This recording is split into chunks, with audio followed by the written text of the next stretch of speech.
এই হচ্ছে ভাপা পিঠা আর হচ্ছে গুড়। তার মানে আমি আছি এখন গাজীপুর। এখানে ভাপা পিঠা দিয়ে গুড় দিয়ে খাচ্ছি, সেই টেস্ট।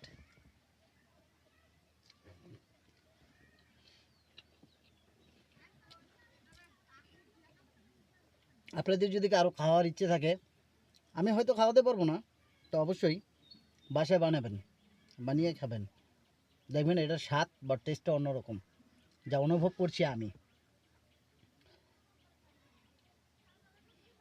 ধরে রাখা যাচ্ছে না, গরম গরম।